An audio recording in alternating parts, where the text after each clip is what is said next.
watching the Jennylyn Show, and I'm Jennylyn Gleave, your host. And tonight, my guest is Steve Hamilton. He is an adventurer who has just returned from Chernobyl a year ago and has just made a documentary, which he will tell us about.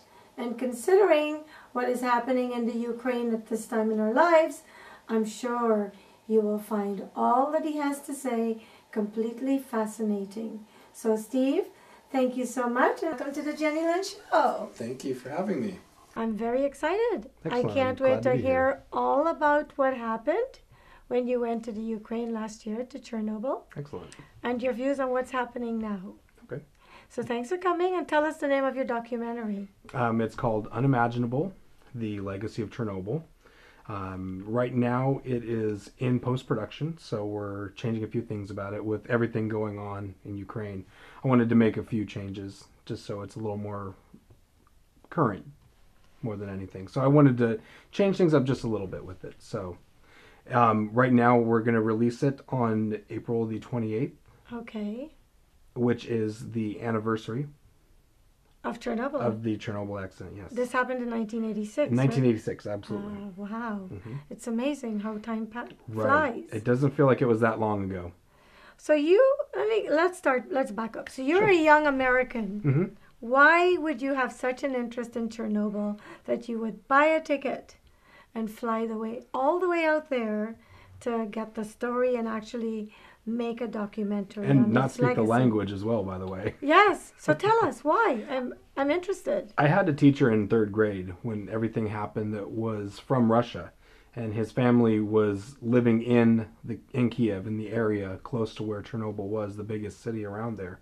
And it was a big deal to him, and he taught us everything there was to know about how nuclear power works, what it is, the relevance of what happened, everything that third graders usually aren't taught about nuclear power. So it's something that was deeply ingrained in me. And then now that I'm able to make a movie of my own, I thought, you know what, I want to do this because it's something that's really, it's been with me for a long time. Wow, it left an indelible mark. It did, and that's something for teachers. If they, teachers do have they leave a good impression with kids. Well, hopefully they all should, although it's I not hope always so. the case. So does this teacher know that you've done this? I've looked for him, and the school said that he's kind of fallen off the face of the earth, and they haven't been able to stay in touch with him since. So I'm still looking for him. Wow. Well, I hope you find him Yeah. because he should know. Absolutely. I'm going to dedicate the movie to. He's one of the dedicated people to the movie. So. Oh, that's really awesome. So tell us about your whole journey there. It was actually a great journey. When I first started planning it, I was a little nervous, a little apprehensive about going to a country I've never been to. I only know a few people there, and I don't speak the language. I don't have the customs down. I don't want to offend people when I go to film in their country. That's the last thing you want to do. Mostly I was not really afraid. I just wanted to make sure that I did justice to everything that happened and to the people that are there and that are affected by it. So that was the big thing for me, was to make sure that I did it the right way. Going was actually a lot easier than I thought it would be. The plane ride across the Atlantic is a lot longer than I thought it was. This is actually the first time I've been out of North America in my life. So going to Europe was a big culture shock. I think what I needed in my life. I think it's very impressive that you Thank you. had the nerve to just pick up and go there. Yeah. So when you got there, tell us what happened. When I got there, it was a little bit of culture shock. Mm-hmm. I have my friend pick me up at the airport, and he was giving me the tour of everything that was happening there. Yeah. And everything is pretty much the same, but just in a different language, different characters on on things. You can tell a lot of the logos are the same. McDonald's has the same golden arches there as it does here. Can't miss McDonald's anywhere, can't you? KFC, the same thing. It's all everything that's here is there for the most part. So. Yes. So your goal was to go to Chernobyl. Mm-hmm. And to find out what? I wanted to go more than anything just so I could look and be there and see it for myself. And I think that was because I had so much lead up to it in my life. It was a big deal for me to go just to see this. I've been studying it for 25 years plus. So it was nice to actually go and see where everything happened and see the damage that's been done there and the buildings falling apart. You can see them on picture and you can see them even in film, but that doesn't do justice to the magnitude of everything that's there. It kind of feels a little bit like Ground Zero did in New York. You know something bad happened there just by, I don't want to say the energy, but just by being there. You just know something happened there that shouldn't have happened. Was there an ominous air Absolutely. feeling around it? And so you got there. Mm-hmm. How did it measure up to what you had in your mind? It blew every expectation I had of it away. It's when you get there, the building itself is not that big. It's actually kind of small. In pictures, I thought it was going to be this massive, building the size of like the Astrodome or something like that. But it was actually relatively small. Mm-hmm. And it's big in its own right, but it's not huge, colossal or anything. But being there, it's very wild. It's almost like a forest. You drive through about 3 hours of forest and jungle almost to get there. Not jungle, but forest for sure. Is that because it's abandoned? Well, most of the countryside in Ukraine is very woodsy, it's very rural, and when you're driving through it, that's just the natural way of the land there. And that's part of the way it is too. There are actually people that live in the city of Chernobyl, which is probably a 10-minute drive from the reactor.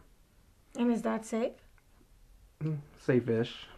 I mean, the thing is the people that are there, they won't move. They're going to stay there for their lives. These are also the people that are working on the new cover, the new safe confinement cover that's going over the Chernobyl reactor. Oh, they're actually making one. They are indeed. It's huge. It's big enough to cover both sides of the reactor. So there's a big vent stack there, 2 big pipes coming out. They're going to take those down, cover it, and then they're going to eventually start to break down the parts of the reactor that are still there. And the goal of this is to make sure that they have control over Absolutely. the radioactivity that's still in the area. There's about 80 to 90% of the fuel still inside there. So what happened is the Russian government, the Soviet government, built a sarcophagus to go over it, which is just a cover, and because of the radioactive environment, they couldn't build it up to what it should have been built. So they had to put it on quick, and there's leaks, there's parts falling. It wasn't meant to be there for 28 years. It was meant to be there for about 10 to 15 years. So there are people that work in there daily to keep this thing up and running. In Chernobyl, people are still working in there? People still work inside there. For what are they doing? What's the point of working there now? They weld inside, they put bracing structures, they replace bad parts of the cover. Basically what happens is if something were to fall in there, if the roof were to collapse, God forbid that happens, but if the roof were to collapse, it'll turn all of the fuel that's there, that's still very, very, very toxic, very radioactive. It'll turn it to dust, and all of that dust will come out, and it could be really bad. It would, if the wind picked it up, it could go as far as Europe and all of Europe, the entirety of Europe. So it could cause a bigger disaster than the original disaster. So how close were you able to get to the actual facility? I and actually how did you touched feel? the outside of it. So you did? Yes. Did you feel anything? You feel a little lightheaded, and then you almost an upset stomach. So almost if you eat something that's spicy, the same kind of feeling. But then you walk away from it and you're fine. You're okay. Did you have to wear any type of apparatus or cover? No, I had a dosimeter on my arm and a Geiger counter that my tour guide carried as well. So that and long sleeve clothes, 3 layers of clothes. Yeah, that was pretty much it. Is that standard for going there, or are you just trying to be protected? No, that's all they said. I initially had said, should I wear something that keeps dust out? And they said, don't worry about it. It's not a big deal. Wow. Overkill. It was pretty. My tour guide was wearing a t-shirt and shorts, so. So the people there don't seem like they're too concerned about they're any danger. You can only be there for about 8 to 10 hours at a time, even if you're in the safer areas. Yeah. Were you tested after you left to make sure Yes. that you weren't overexposed? Absolutely. They test you. You get in and it's almost like a metal detector at the airport, but you have to put your hands up and You basically take all your clothes off down to your underwear and your shoes. They scan everything, and they make sure that you're not taking any radioactive material out with you. So what was the thing that struck you the most when you actually got there? Because obviously you've been following this and you probably know more about it than probably some people living there because of your fascination with it. When you got there, what was the one thing that really jumped out at you? The biggest thing for me was I was in awe of this city that used to have 50,000 people in it has 0. It was myself and my tour guide, 2 people in this entire city. And there were guards, border guards and stuff, but it's like a city the size of Cedar Rapids, Iowa, being completely barren. Nobody there. Are plants growing there? Are birds and absolutely animals still there? The Mother Nature's taken it over. So there are buildings that are falling apart. There's an entire school where one wing of the school has fallen. You can see desks and pictures of. You can see all the propaganda on the walls still. It's kind of cool. It's kind of different to see that. So basically, when Chernobyl happened, people just picked up and left, like when you know a storm is coming. Yes. To a point, yes. The Soviet government they waited a little while to see what was going to happen, and within 48 hours of the accident, they evacuated everybody. But they didn't take the whole 48 hours. They evacuated 50,000 people in about 2 hours. Wow. Just every bus, every armored personnel carrier, anything that could carry a mass of people was brought to Pripyat, the city that's the abandoned city now. And they told people you can get one change of clothes, your passport, your documents, and that's it. Could you imagine somebody coming up to you and telling you that? No, and so soldiers with guns telling you you're leaving now. You don't get a lot of choice in the matter. What do you know what they did with the people when they evacuated them? The lion's share of them went to Kiev, which is about 60 miles to the south. That's where most of the 50,000, there were about 40,000 residents there at the time. So are people free to go in there and visit, or do they have very, strict rules about who can visit and when they can visit? Or can you just pick up and get in your car and go? No, you do have to have a tour guide with you. It has to be a government approved tour guide. Mm-hmm. You have to have all your paperwork in order. You have to have a tour permit. There's a lot of hoops to jump through. It's not hey, let's get in the car and go to Chernobyl. Sure, why not? Great picnic site. Yeah, absolutely.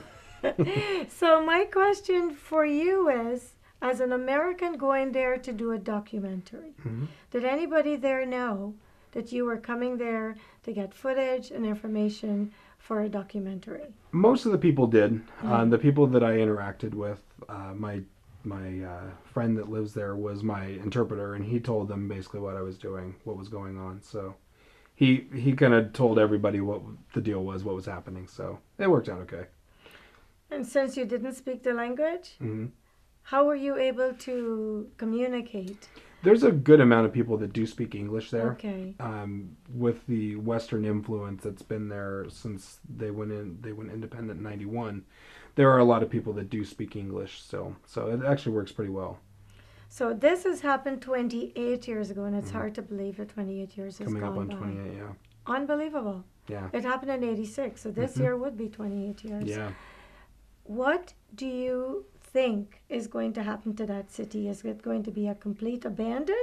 Yeah. Or based on what you've heard after they've covered it, are people going to be able to live there again? Did you ever find out? No, there's too many. There are hot spots where pieces of the graphite are embedded in the soil, and there are spots where you can't even walk, and there's big piles of moss growing over them, and they're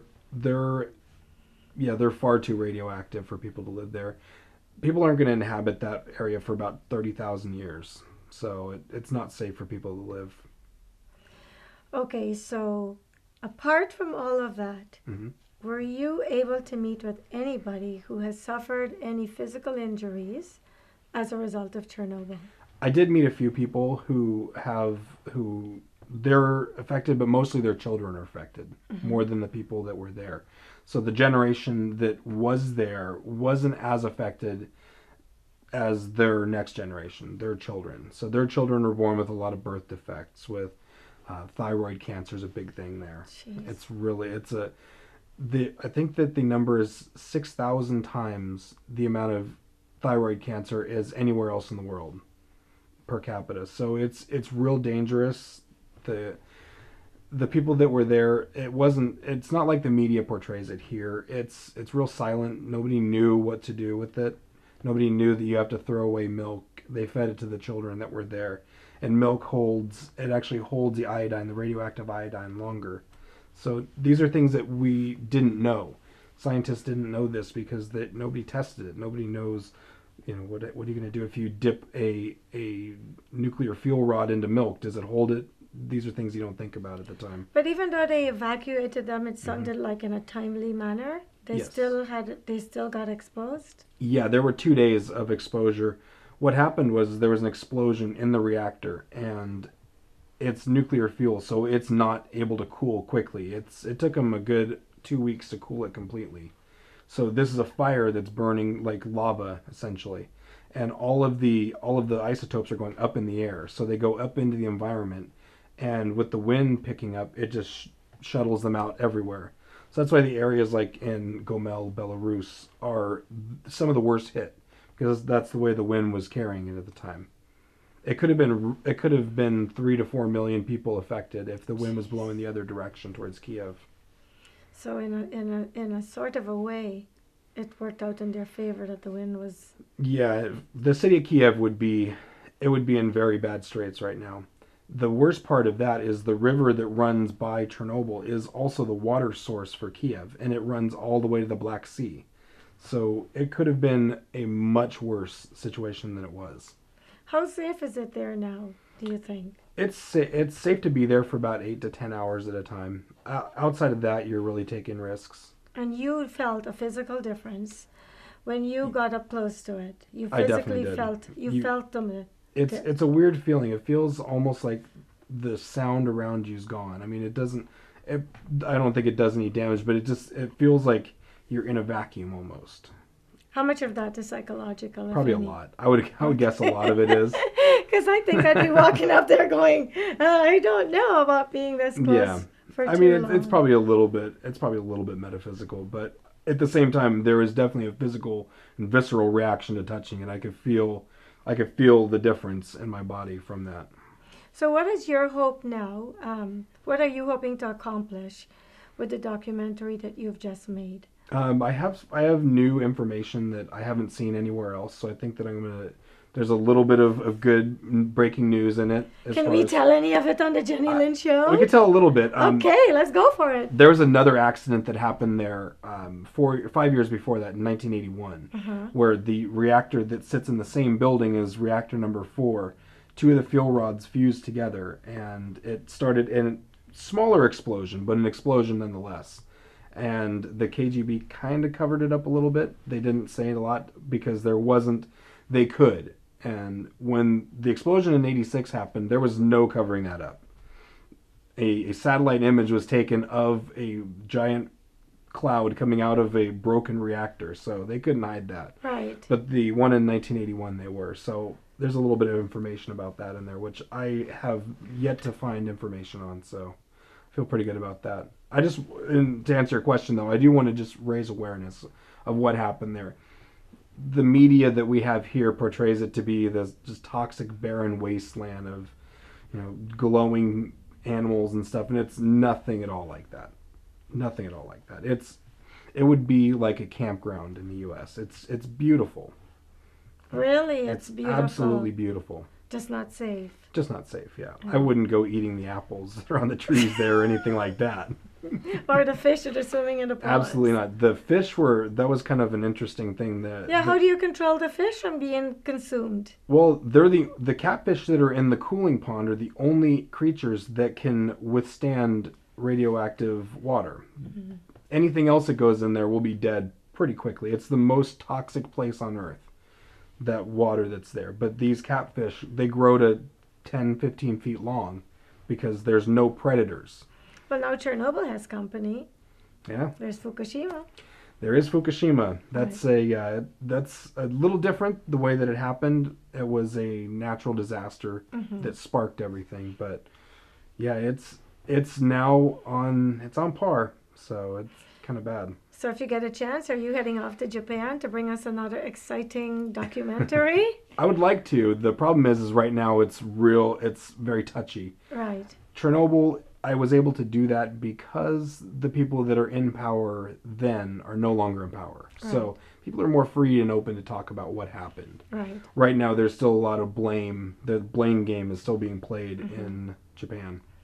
So you just got back from Chernobyl a year ago, and now look what's happening in the Ukraine. It's very different. So how do you feel about what's happening there now? I'm actually kind of sad. I do have friends that are there now. I made a lot of friends while I was there, and it's a really sad time that they're having to go through all of this because of a real corrupt government. And I think that's the main thing that they want to get rid of, is a corrupt, very corrupt government.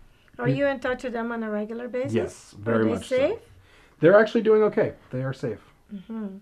So would you go back to the Ukraine? Absolutely. You would? I wouldn't even think twice about it. Though. Yeah, probably not right now.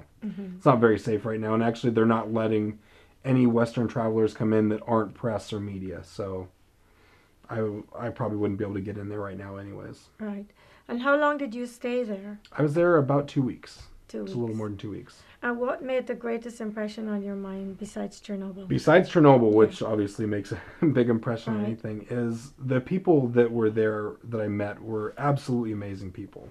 They've struggled so much throughout history, and their spirit is it's really strong, and you can feel almost like a rebellion in them. That's they don't want to be put down, and I think that's why everything happened the way that it did in Kiev with Euromaiden.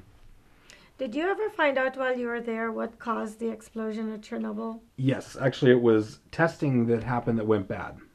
Okay. So the real quick explanation is there was a lot of miscommunication, and safety methods were turned off that the crew that ran the test didn't know were off. They thought they had a safety blanket there, and they didn't. And when they were running the test, they shut off the cooling system, but the cooling system was already shut off beforehand. So there was no cooling of the reactor. It overheated. There was no water to go in. They couldn't restart the process really quick. And by the time they figured out, it was too late. It was a time bomb. And did a lot of people die? I can't remember. It's been so long ago. No, the initial death toll was about 6. Okay. And that was people that died from the explosion. And then there were any of the first responding firemen, all of them died within 48 hours. Did you go to Chernobyl more than one day, or you just went there one day? One day. Okay, and that was enough. That was enough. Yeah, I got a great experience from being there, so I got more than I needed. And now the documentary. Tell us about it.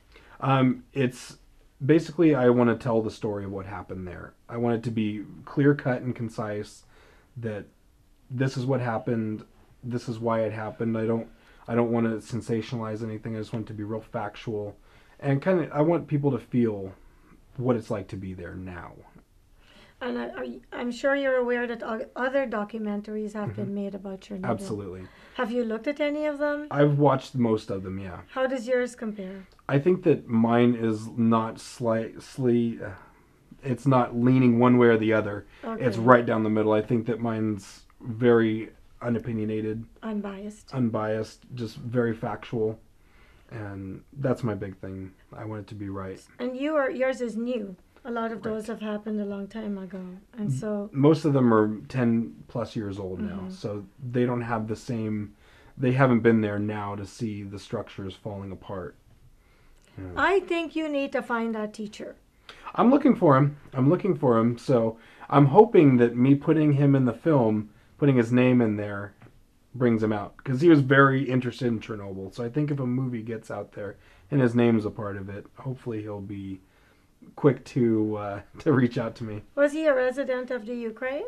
No, actually his family was from Russia, but when during Soviet times you could travel within the Soviet countries and anyone in the Union, and they lived near Chernobyl. Why did he make it such a big part of your class when you were when he was teaching you? What type of class was he teaching? It was just a basic third grade class. So he wanted us to know the truth of what was going on. And since it was real fresh, there was a lot of news, a lot of the media. What was the subject? It was it math, right? No, it was basically science. He was your science teacher? No, he was our one teacher. So in that age, you have one teacher. Oh, okay. So he taught basically that. He put everything else on the back burner and taught us just that.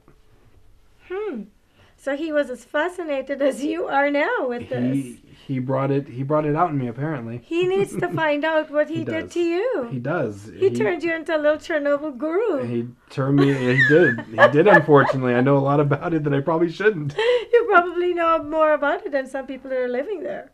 I think so. Maybe the people that live there, they know what happened. They live it every day. So they have that. What do you mean they live it every day? They live through the after effects every day. So they have to live with the consequences of what happened. As in they have to watch the water? Yes, they can't drink water from there. If you're there, you can't drink water. You can't open a water bottle and drink it. Why? There's still the possibility of radioactivity getting into the water. So if you eat there, you can drink, but you have to close it immediately. You can't walk around with an open soda or anything like that. It's not so safe. So it's in the air. There's the fear of it. So it's not safe to do that. But you only felt it when you got close up to the building. Yeah, other than that, I never felt it. How close were you to the building? Touching it. This hand touched the building. Mm-hmm. On the outside. On the outside, yeah. And if you had gotten a chance to go in, would you have? Absolutely not. You wouldn't? No way. That's interesting. Because there are people working inside. Yeah, they have full suits. They have lead lined suits going in, and even they can only work for a couple hours at a time. But you did have your curiosity has limits. I see. My tour guide asked, "Do you want to see? do you want to touch the building and see it?" And I'm like, "Of course I do. I came all this way. I'm going to definitely do that." So it was fun. Is there a picture with you touching the building? No, actually, they won't let you bring any cameras because of the high amount of radioactivity there. It could damage your cameras, and that would kind of be pointless for me to do that at the beginning and ruin the cameras before I even got there. So I erred on the side of caution with that. So what do you want my viewers to know about this trip? Apart from the documentary, what do you want them to know about the Ukraine and about your gutsy move of just buying a camera, not knowing the language, never having ventured to any place quite as far, and not only going that far, but going to Chernobyl and walking up and touching the building. What would you want to say to my young viewers that are watching this particular segment? I think for the young viewers, definitely follow your dreams. Don't worry about what other people think of them. Do what moves you. Any day where you're doing something that you're passionate about, you're not working. You're actually doing something. How many people told you were crazy when you told them you were doing this? I would think it would be easier to count the people that didn't tell me I was crazy. Sorry, didn't mean to laugh that loud. I think most people did. Most everybody told me, "Why are you going there? You're gonna come back with a third arm or an extra eye or something." And it's nothing like that. That's the way the media portrays it. And that's another thing I want. That's the reason I want it to be out there and say, look, I came back and I'm okay. I don't have cancer. I didn't die. I'm fine. I really admire your courage and your tenacity and everything that it took to get you there, to get the footage, get the story, get the experience, and then come back to share it with us. Thank you. Because there's so many people in life that lack courage, and they try to enforce their lack of trust, lack of courage, lack of whatever it takes to get to where they want to get in life, and they just stop because of fear. So someone like you, I have a tremendous amount of respect for. Thank you. Because you didn't listen to anybody, and that is gutsy. To go to a place that's considered dangerous and to actually physically go there and touch the building.